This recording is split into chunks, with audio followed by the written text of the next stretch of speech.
So here it is in all its glory, the man ring. Now the first thing I will tell you is it's very comfortable to wear. What I've done is when I wore it, I turned it so that the tool side is on the bottom because the tool side sticks up a little bit more, and I just like the top being a little bit flatter, had just a cleaner look overall, nice and smooth and everything.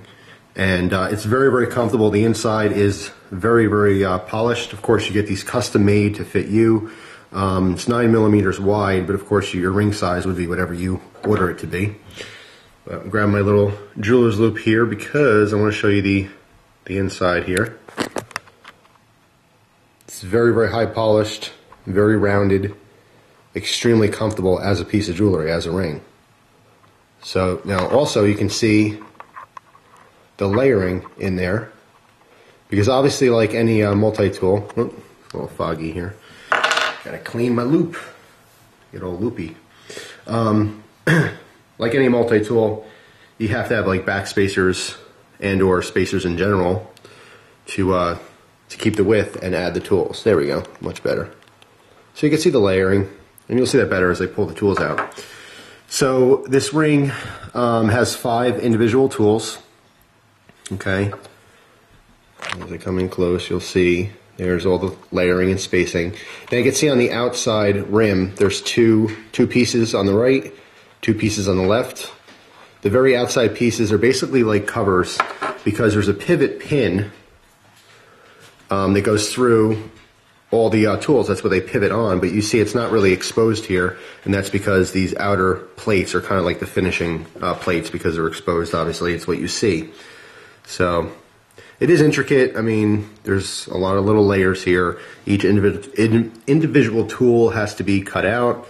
The tools are a comb, which obviously is not for your head or for your Ken doll. This is for your facial hair, mustache, beard, sideburns, and so forth. Perhaps a unibrow if you need to tame that bad boy.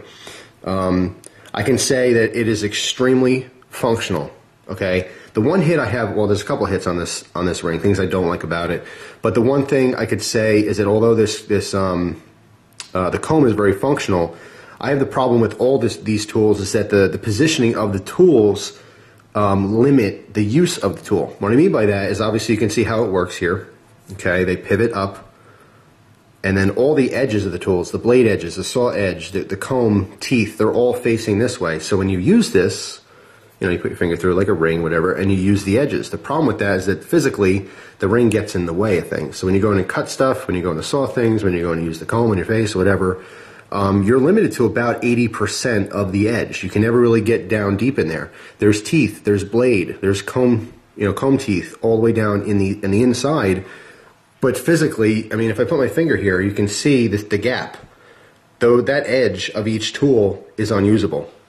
So what I'd like to see is perhaps the thick edge of the ring being on the side. Now, I thought about this, of course, by design. You want the thin part on the edge so that, the gap in between your fingers, it wouldn't be too uncomfortable. But turning this and holding like this, it's really not that uncomfortable. What you would gain from having the tool section on the side is you would be able to position it so that when the tools pivot out, you can have the blade edges and all the functioning part of the tool facing downwards. So instead of using the tools like this, you can use them like this.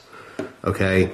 Now, obviously, the concern or problem is if you just basically flip these tools around, you couldn't use them like this because you go to saw something, they'd pivot back or move. You want them to stop. The only thing, there's no back spacers on here, or excuse me, back springs like a slip joint. The only thing that keeps these from moving is obviously just the shape of the base on the inside. They just stop there.